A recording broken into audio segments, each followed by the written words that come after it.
opportunity to see part 1 and 2. You know, you can always go to the website, merlelifegroup.com, and Bruce has them all out there. When I started this lesson, I didn't know if it was going to be 1 or 2 or 3 or 4. It looks like it's going to be 4. We're on number 3 today.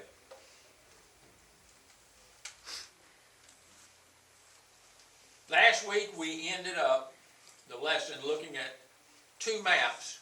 One map showing Israel's 4 neighboring countries, and then another map that shows the 3 areas of major conflict. Let's look at these 2 maps so we can get our positions again. This map shows the 4 countries that border Israel. Iran does not physically border Israel.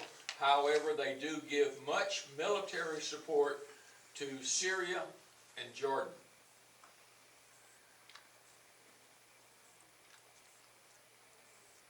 This map now shows the 3 areas of conflict in Israel. It's bordered by 4 countries, but these are the 3 major areas. You can see up there, the top red circle, that's the Golan Heights. That's the only place that Syria's land really borders Israel. It's a small spot, but it's the Golan Heights. And then that second big oval, that is the West Bank, and they don't own, the Jews don't own the east side of Jerusalem. And then, of course, you know the Gaza Strip, and it's had a lot of problems with it we're going to talk about. So, we're ready to move on to the 6-day war. I think it's important that everybody in this room understands the 6-day war, and when we get to the end of it, there will be a couple of things I want you to remember.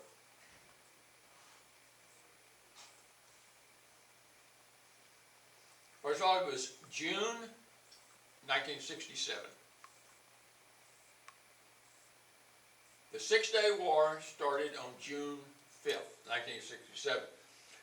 So what I want to do is I want to look back a couple of months and show you 2 things that happened prior to the war starting. In April of 1967, when did the war start? June. So we're 2 months back. In April 1967, tensions were rising between the Israelis and the Arabs, which is nothing new. Watch this. Russia sent word to the Egyptian president, Nassar, that Israel was moving troops to Syria's border, and they were preparing for an all-out attack, and that was not true. So there's one thing that started this war. Russia put their nose in it. Russia still does this kind of stuff today. Stirs up trouble. So that was stirred up. So now he sent it to Egypt. Why didn't he send it to Syria? If Syria would know it was a lie, because they're on that border and they can see it. But if he sends it to Egypt and they see it, they say, we need to go help Syria. And that's what Russia does. It stirs things up. Told them that there's going to be war, they're lining up the troops, and it wasn't true. May 23rd. When was the 6-day war? June. If I do that enough, everybody's going to remember this. You'll be saying it in your sleep tonight. Nothing wrong with that. May 23rd, Egypt ordered the strait of Tiran, also Aqaba, I think is the name today. The Egyptians closed it to all Israeli ships, which cut off Israel's ability to import and export through the Red Sea out to the Indian Ocean. So this was the second thing that happened. So Russia told Egypt, thought it was going to be a war. Egypt wanted to do something, so they go down there to the strait and they block the Israeli ships going in and out. Well, they have a hard time surviving. That's an important piece of real estate there, or waterway. In a show of support for Syrian allies, Nassar, he ordered Egyptian forces up into the Sinai Peninsula. So now we really do have a war about to break out, because Egypt sent, actually they sent about 900 tanks, about 90,000 troops. Oh, I forgot to put it in here. Egypt sent 90,000 soldiers and 900 tanks across the desert towards Israel's southern border.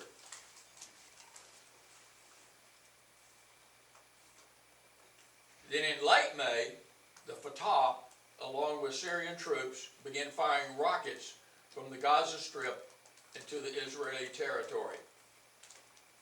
So now then you got more problems happening. You got the tanks coming up from Egypt. Now they're firing rockets out of Gaza over into Israel. It's May. It was these three things that we talked about forced Israel into making plans for war. Israel knew that if there was an all-out attack on Israel by Egypt, Syria, Jordan, and Lebanon, they would be totally outmanned by soldiers, by aircrafts, and by tanks. If they did nothing, they would be consumed.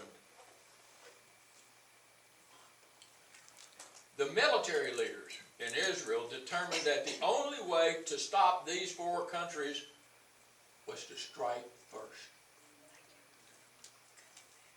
And strike first they did. Israel had been sending planes out over the Mediterranean Sea for practice maneuvers. They'd been doing them for months. And they were being tracked by Egyptian and Syrian radar.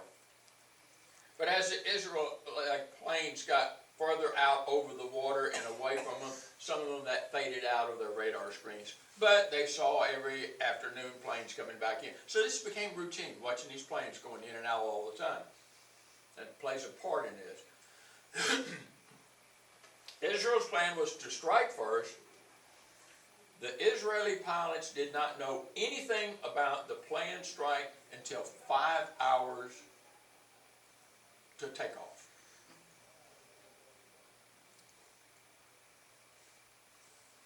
Israeli intelligence had noted that the Egyptian pilots would take off every morning around 6 a.m.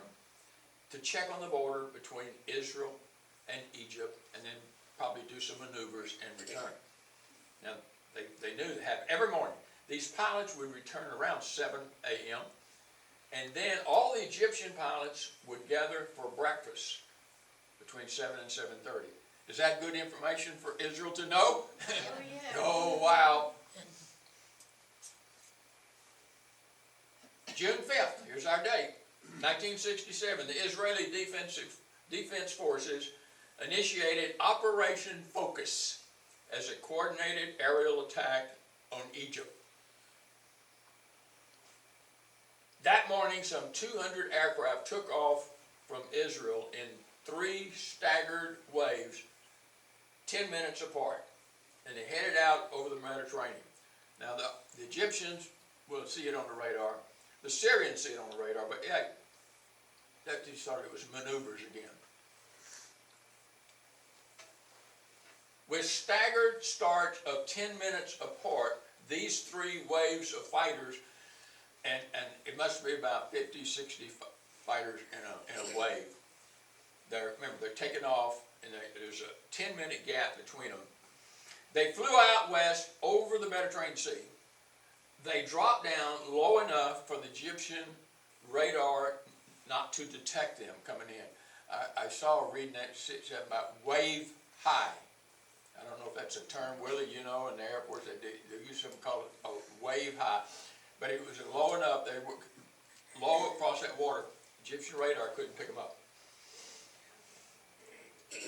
So that was the first wave that headed out, and they're heading in now to Egypt. The first wave, and they call them bomber jets. Bomber jets. I always thought bomber planes were huge things. These weren't. They loaded a specific type of bomb on these fighter planes, jets. It's on the ground. After 7 minutes of striking these jets, these jets had to exit Egypt and return to Israel for reloading, refueling, because the next wave of jets were just 10 minutes behind them. So they could bomb and do all our stuff for 7 minutes, then they had to get out of the way because there'd be a 3-minute lull until the second wave hit.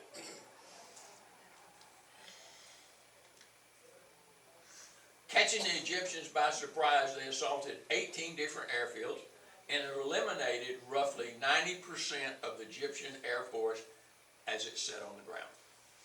I think there was only about maybe 20 planes that ever got off the ground in Egypt, and all of those were shot down by the Israeli pilots.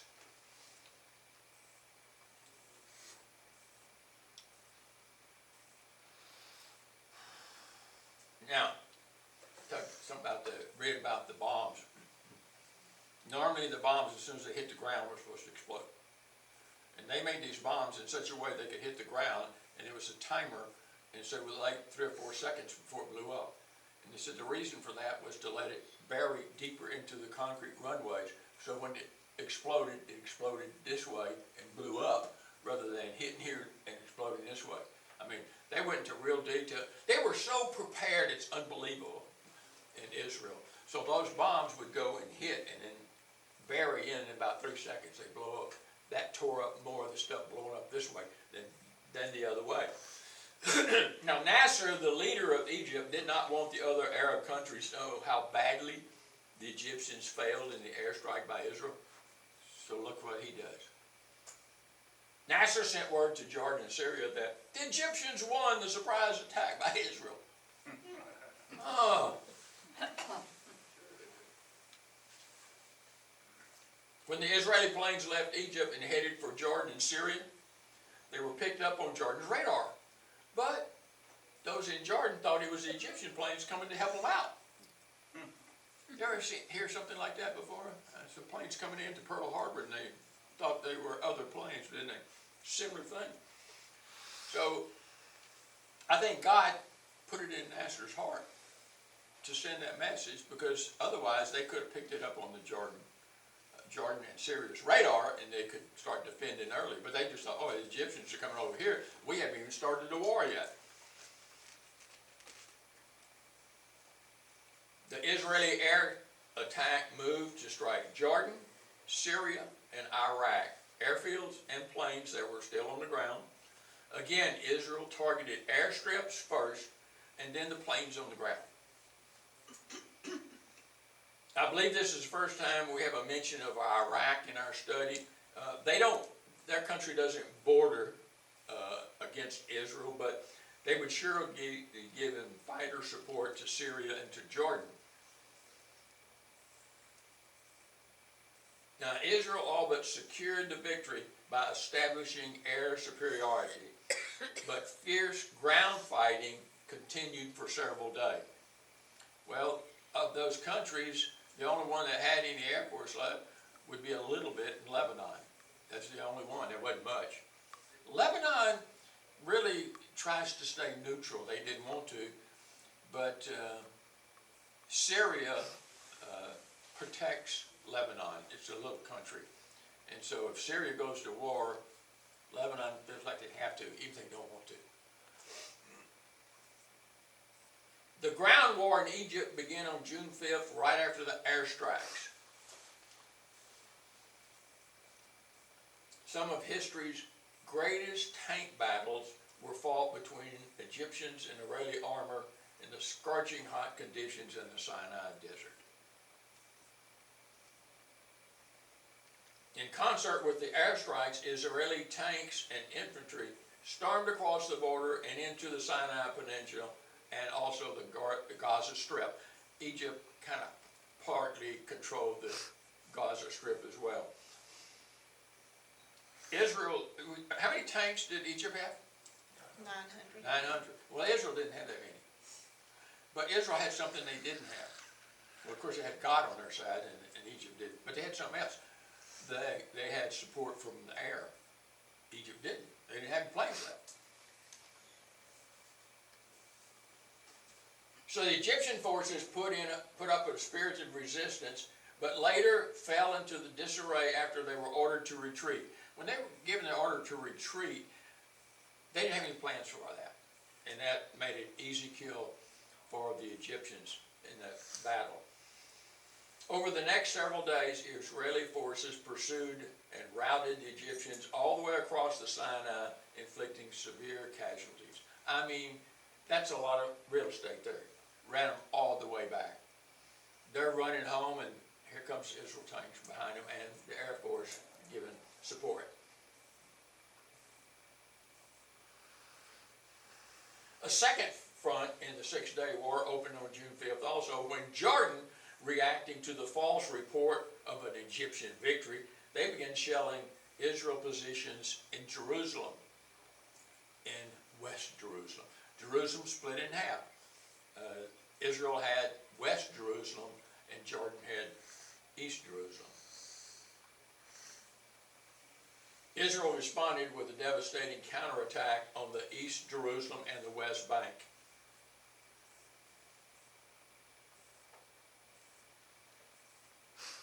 It took only 3 days for the Israeli forces to defeat the Jordanian legion. That battle was over in 3 days. On the morning of June 7th, the order was given to recapture the old city of Jerusalem, the eastern half. Israeli paratroopers stormed the city and secured it. So that's how they got in, through paratroopers get in. They secured the city. Now they have east and west. They have all of Jerusalem. On June 7th, Israeli troops captured the old city of Jerusalem and celebrated by praying at the western wall. After conquering the West Bank and East Jerusalem, the battle moved to the Syrian border called the Golan Heights. That's the only place Syria touches it. Israel had won back the Sinai Peninsula, the Gaza Strip, the West Bank, and East Jerusalem. The only fighting front that was still going on was in Syria at the Golan Heights. So they've secured everything else. Lebanon tried to stay neutral, but Syrian terrorists entered Lebanon, and they shot rockets at Israel, but it had little impact. They did as little possible. They didn't want in the war.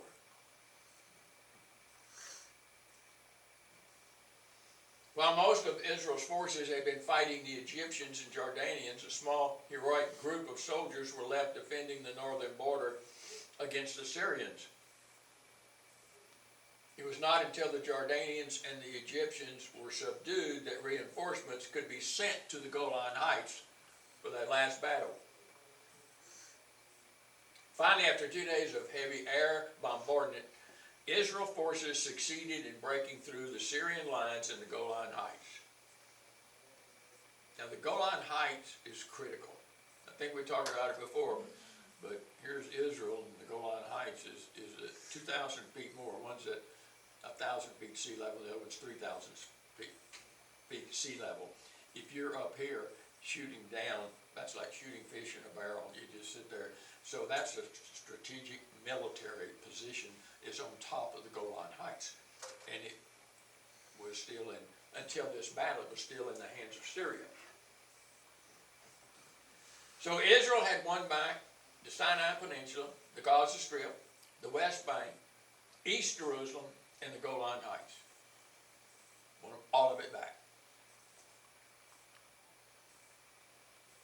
Israeli political leaders had no desire to fight in the Arab capitals. In other words, like at the Golan Heights, it wouldn't take much. Damascus wasn't far away, and that's the capital of Syria. They weren't interested in that. They wanted to protect their borders, and that's all they did. So they didn't go very far. And same way in the Sinai Peninsula, they didn't go back towards Cairo and try to take it. They just protected around them. How could such a small country win battles on 4 fronts against larger? And you know the answer. There it is. By the power of God, they could do that. Little bitty country, and here's these 4 bigger countries, and boom. Willie. Kind of a side note, one of the Israeli pilots landed on a U.S. carrier in the bed, and he apologized, saying he thought it was one of theirs. Actually, They had no carriers. if you read a little Yeah, yeah, I hadn't heard that story, but the USS Liberty was a ship that was out there protecting the water lines, wasn't it? It was a US one. It was an electronic trawler, Huh? electronic trawler, Okay. listening into all. It got hit by Syrian aircraft. They didn't realize it was. Israeli aircraft. Huh? Israeli aircraft, yes. Is that what it said? And they knew that it was a US vessel. But they got hit Yep. during there. So sometimes these things happen. You read about some of that. That was done intentionally. As long as it did it, teach. Yeah. They didn't want the US or anybody else to hear what was going on. Okay. Anybody else want to add to the? Come on. Well, there were some miracles. I guess you're gonna tell us about those. Well, it's a miracle. It's right here. God Yes. was there to do all of these things on all fronts of this thing. But what we're going to see is, you say, God, Israel did a good job. Everything's great. And then they start making mistakes. They just start going down. Oh, Yo, didn't know I was going to, I'm going to the next one. Bill, that means, when I was in the Marine Corps, we had 2 Israeli jets in our base in California. And they had a mock dogfight with 2 of our jets, pilots from Vietnam. They were combat pilots. They went up, and they had knocked us down there before we did it. In that mock dogfight. They said, well, we'll teach you a lesson. So they went up to the next phase with 4 of our aircraft against those 2. They knocked us out of there again. It didn't take long. That's how good those pilots are. yeah, The pilots that were reservists for Israel, a lot of them were flying commercial jets for US, you know, and some of our airlines. And they would get messages like, Aunt so-and-so is sick, hurry home. wow. They had coded messages that told them what to do, and a lot of the guys that were pilots, you know, would just leave, just get up and leave, tell their folks, I got an emergency at home. If they left, they were part of that group that went into Egypt. Wow. The Okay. Israelis learned a lot on the Sinai too. They learned that their tanks were too visible, the profiles were too much. So they have redesigned all their tanks now so that they have a very low profile. So about the first thing that comes over the sand dune is the cannon. Wow. Okay. It's a very low profile tank now. All right. Anybody else? I may just go ahead and start lesson 4, which is I was going to do next Sunday, but this was pretty short. So I'll move on and we'll take this one down and put up lesson 4. Now, I'm leaving you at a point where everything looks great. Israel captured all these places. There was nothing to capture in Lebanon. They just bought them all. But they captured the Golan Heights, and that's critical. And then they captured the West Bank and East Jerusalem. That's critical. They recaptured the Sinai Peninsula, back to them again. And then they captured the Gaza Strip. It just looked perfect. Let me take this one down.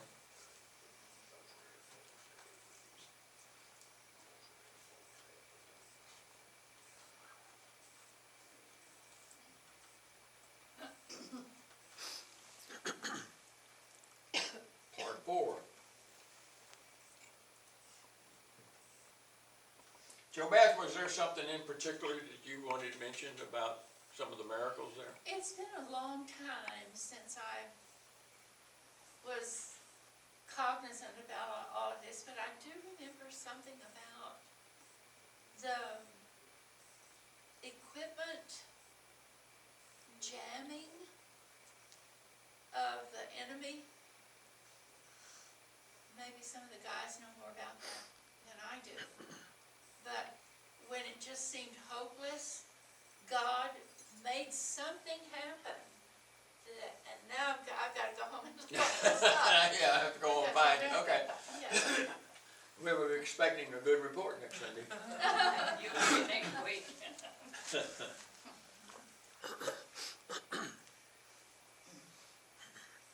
See, last Sunday, we spent a lot of time studying about the Six-Day War. Well, we're into the next Sundays now. Let's look at one of the maps from that. Israel had won back the Sinai Peninsula, the Gaza Strip, the West Bank, East Jerusalem, and the Golan Heights. That's important. As Christians, we kind of understand some of this. You don't remember everything, but see what's going on. Now, and the leaders, they didn't want to go back and capture Damascus as the capital. They didn't want to go in and capture Cairo. That's not what they're doing.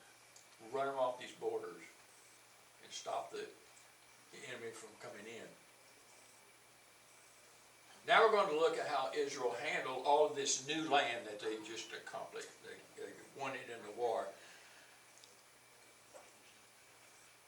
In my opinion, Israel made a lot of mistakes by not occupying this land and not holding on to it. They made some bad mistakes, but it's my opinion.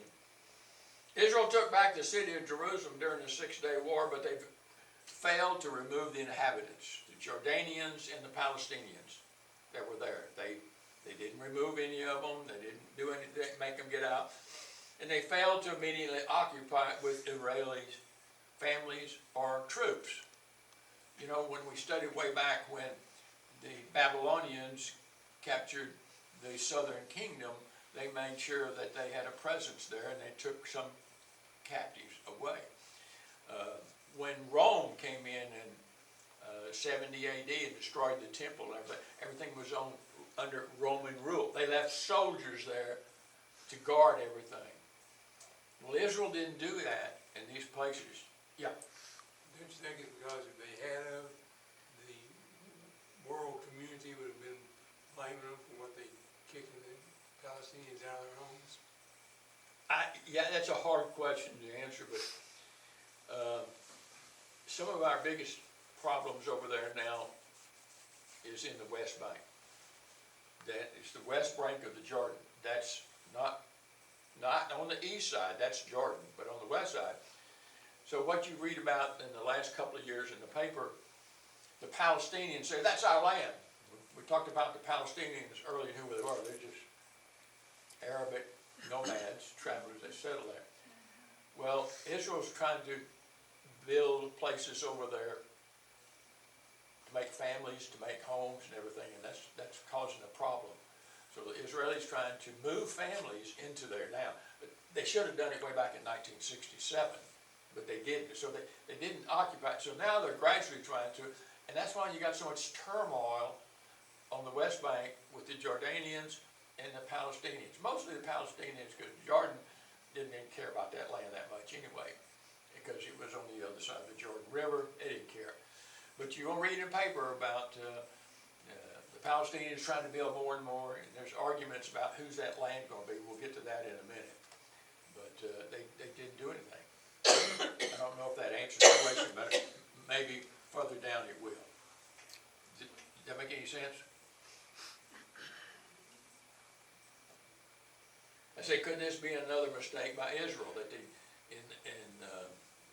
they didn't put any people in there, they didn't put any soldiers there to hold on to what you just conquered.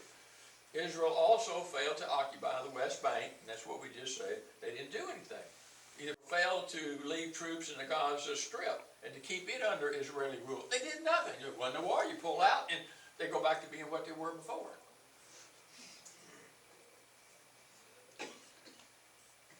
In 1982, Israel made a deal with Egypt, and they gave the Sinai Peninsula back to Egypt, and as long as Egypt agreed to never attack Israel. Do you think that Israel made a good deal? Really? They didn't actually give it back to them. I worked for a company, E-Systems had a contract to put a line across the Sinai Peninsula so that they could detect any incursion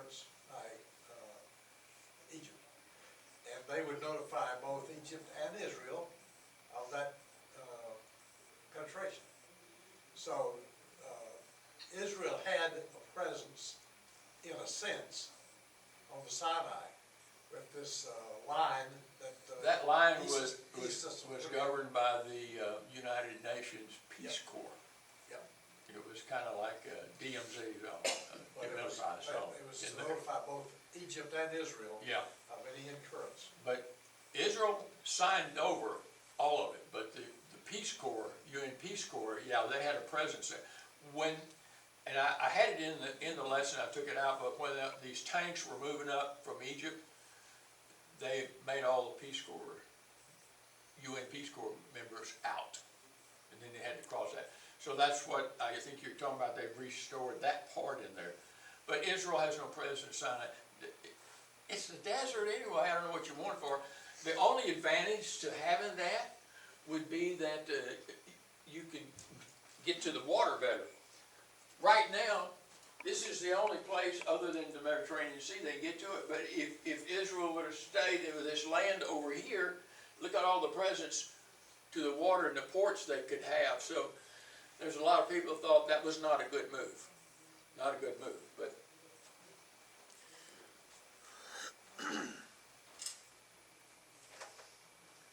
so it may or may not have been a good deal.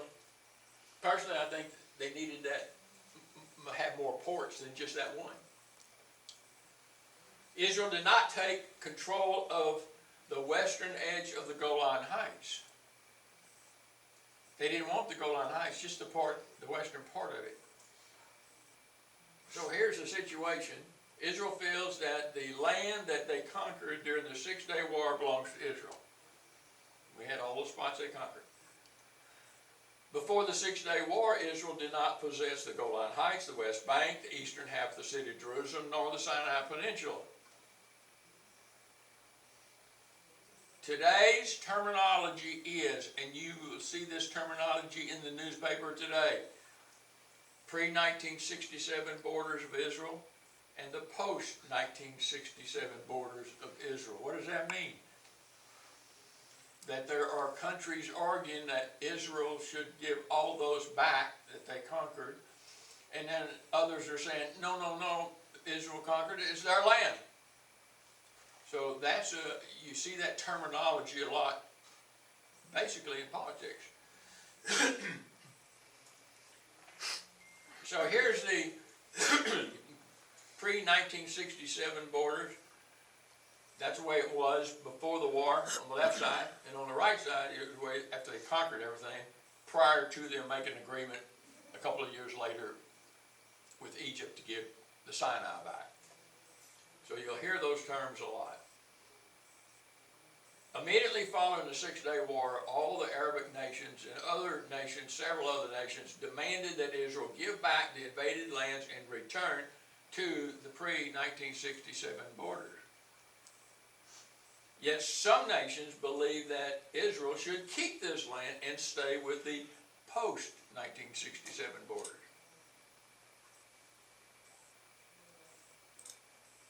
Lyndon Johnson was President of the United States in 1967. What was his position on the pre versus the post borders? Anybody know? Did he believe that Israel was entitled to this land, or did he think that Israel should give it back? That's what you're talking about. President Lyndon Johnson did not agree with the idea that Israel should give this land back and return to the 1967 border. So he thought they should keep what they conquered.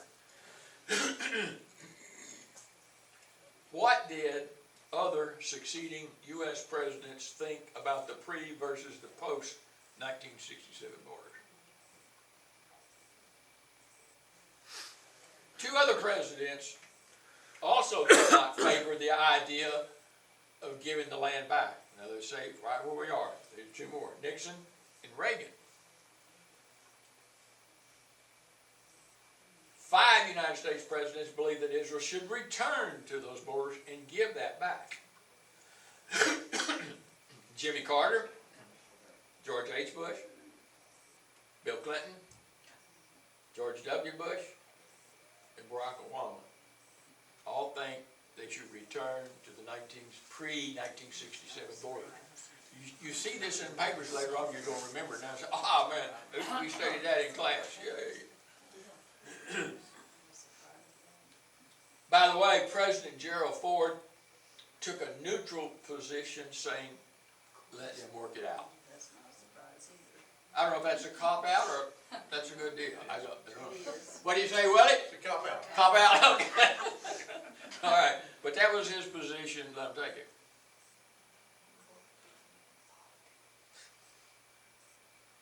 I just put this in here last night, I almost missed it. Oh, dear. You make me wonder where President Trump stood concerning the 1967 borders. He's for, Anybody know? yeah, he's for them keeping it. Yeah, that's what I would say. Here's a quote from him. So I'm looking at 2 states and 1 state. I'm very happy with the one that the parties like. Almost like they want, he's putting in this with the Palestinians on the land. If Israel and the Palestinians are happy, then I'm happy with the one they like best. He didn't answer the question. Now, you might want to break that down for me.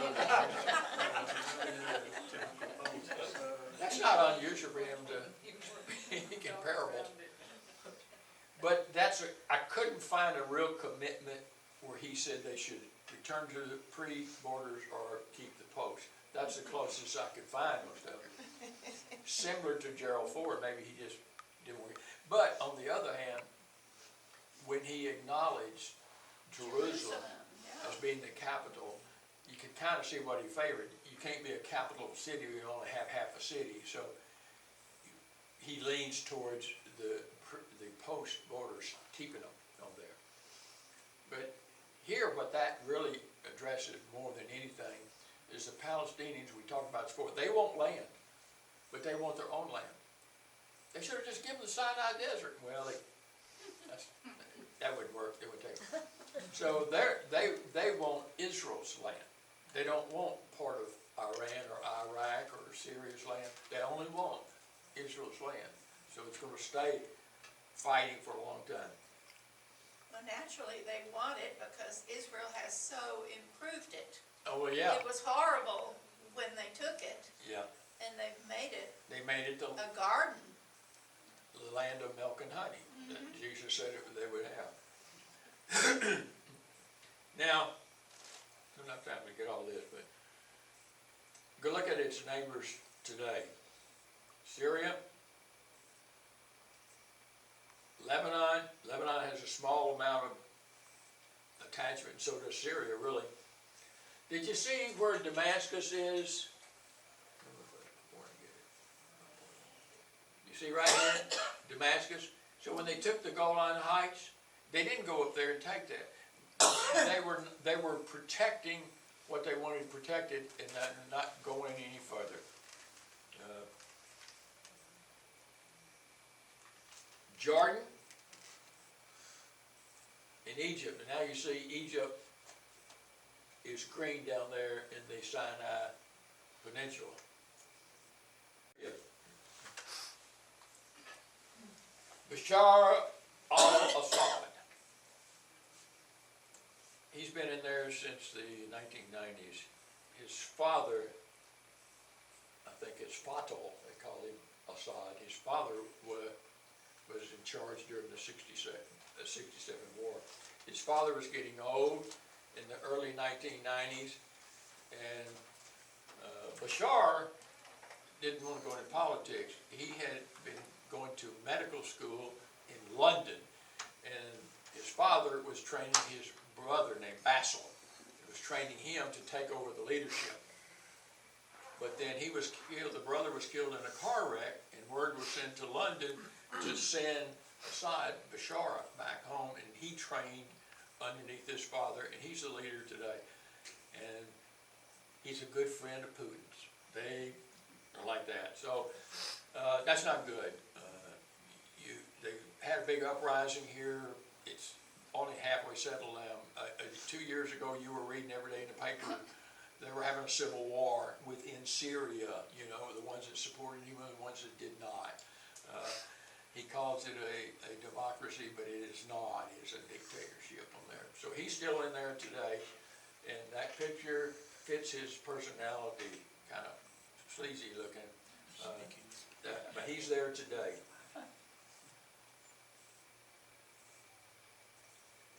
Lebanon. Michael Aon, and I talked about this one time before. He's there today. He is a Christian. The Constitution of Lebanon says you have to have it's called a Maronite Christian. I'll have that a minute. What? The Constitution? In a Muslim country, and he has to be a what will it? Lebanon was a very forward country in the 50s. They had the American University, which is one of the leading universities in the Middle East. It was a really nice, well laid out, and they were good friends of the United States. Yeah, And it is a wreck now. It's absolutely. well, here let me go further. You think of Christian president, hey, that would be great. But it's a three-pronged government. The other two, the Speaker of Parliament and the Prime Minister, one was a Sunni Muslim, one was a Shiite Muslim. So you got three people, but two Muslims and one Christian. So they think it's 1/3, 1/3, 1/3, but it's hard. But they're not persecuting Christians in Lebanon. It's okay. Now the Maronites, they call it Christians. And I was like, well, how does that? So you look it up and find out. It's closer to a Catholic type religion. It's a little bit different, but it's almost the same thing as the Catholics, but Christian.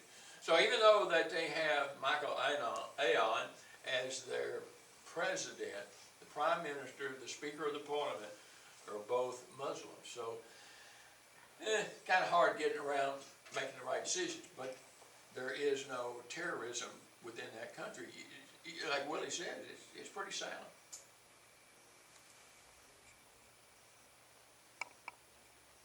Jordan. King Abdullah II. In the 67 war, he was King Abdullah I. Yeah, he does. Don't know a lot about him. He's he took over behind his father, and kind of like Bashar in Syria, it's more of a dictatorship on there. They don't really care about the West Bank particularly. I mean, if you give the Palestinians the West Bank, they'd be happy. They don't care because they owned it before the 6 Day War. But he's pretty much a dictator too. Remember the deal about his American wife? About what? He married an American woman. I didn't see that, no. Yeah, it was a big thing about the wedding and everything back a while back. They had 3 or 4 children. Here's an interesting story here in Egypt. Back in 81 to 2011, the president of Egypt was Hosni Mubarak for 30 years. Well, in 2011, the people wanted him removed because he became too friendly with what they call the Muslim Brotherhood. The Muslim Brotherhood, he was funding money to them, and they're the ones that are burning Christian churches and killing people. And so the people in Egypt wanted him voted out, and they wanted him prosecuted. So they took him away, and Mubarak, and put him in prison until they had the trial. They found him guilty, kept him there. So the country couldn't elect a new one until the trial was over and he was found guilty, because you don't want him found innocent. So, well, what do you do to this other guy you put in? So they let the leader of the military in Egypt serve as the president while all this was going on. It took a couple of years, and that was Abdel Fattah el-Sisi. Now, if you call him El-Sisi, he'd kill you. He cut your head off. You put it on a pole. Walk around the square with it. You don't call him LCC. A lot of times it's EL and sometimes it's AL though they use, all CC or LCC. But he was in charge of Egypt while the trial was going on. So until they found Mubarak guilty, and now they have a new election, and it's Mohammed Morsi. Now he's voted in 2012. So he's in there, and he ran on a platform saying, I will have nothing to do with the Muslim Brotherhood. Well, less than a year, he's already dealing with them. He's funding money out of Egypt, money that the U.S. sends to Egypt. We send over $1 billion every year to Egypt.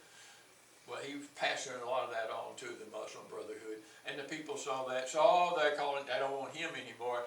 So he went to trial. They found him guilty. And meanwhile, El-Sisi was in charge again, the military leader. So they found him guilty, and then they said that mistrial. They had the second trial, and in the second trial, before it was finished, he died in the prison there. And so the people said, you know what?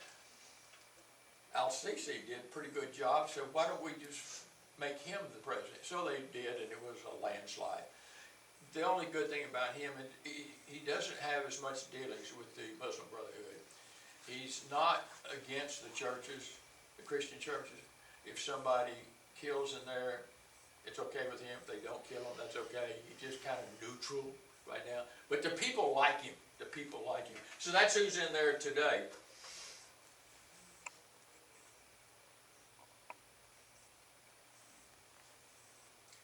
I need to stop here. It's 10:30. We'll just pick it up right here. And next Sunday, we're going to have a quiz about El-Sisi, Michael Anon, and about Bashar. So y'all be prepared. Willie, thanks for your input on that, because you know there's so much stuff out there you can't put it all in here, but I appreciate it. Anybody else want to make some comments about it? Yeah. I understand that the Muslim families in all those countries are trying to really outbreed the Israelis, because each family has 10 kids. Well, I haven't heard that, but you know, I don't doubt it. I don't doubt that at all. It seems like the goal of the Muslims that come to the United States, that's what they're trying to do. I've heard that. You say, you know, in the U.S., what is it, the average 2.5 children per couple is the average. You know, there was a thing Winston Churchill said, if a nation gets to where the children per capita is below 2, the country will fail. So we've been hovering 2.5. Japan just opened it up. Was it Japan or China? China. Yeah, they just opened theirs up. Now you can have 2 before you couldn't. So yeah, the Muslim presence in the United States, how fast they're growing. We don't know how fast they're growing, and they are growing fast. Well, that is part of their thing. Have as many children in America as you can, and you take over the country. That's part of it. Well, yeah, exactly. Yeah. Most of them live in Point.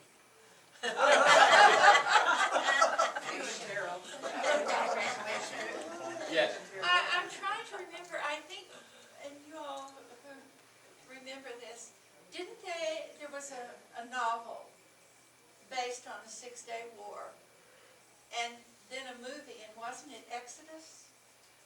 Exodus is about 1948 when they went back. Was that when it was, well, there was That one was that not was about Exodus, the that was 6-Day Return. War. Return. There was a novel about the 6-Day War, and Oh, I'm sure there are. Yeah, and it was a big worldwide success. people don't realize how that little small country, as small as they were, could defeat all these big armies and all. And God controls it. God controls it. And all those political people, David Ben-Gurion was the big leader, and all the people that supported him fighting in the 6-Day War. I've got to look that up. Yeah. You should read the book. It's wonderful. That's my impression of how I remember The it. idea was to bring us from all the way from Abraham all the way up to today's. Uh-huh. And that's what we've done all these last lessons. And now you can read stuff in the newspaper, hopefully have a better view of what's going on and why things are happening like that. Absolutely. So we'll continue. It probably won't take the whole lesson next Sunday, but I might add something to it. This is so good. Okay, let's have closing prayer. Lord, thank you for this day, and thank you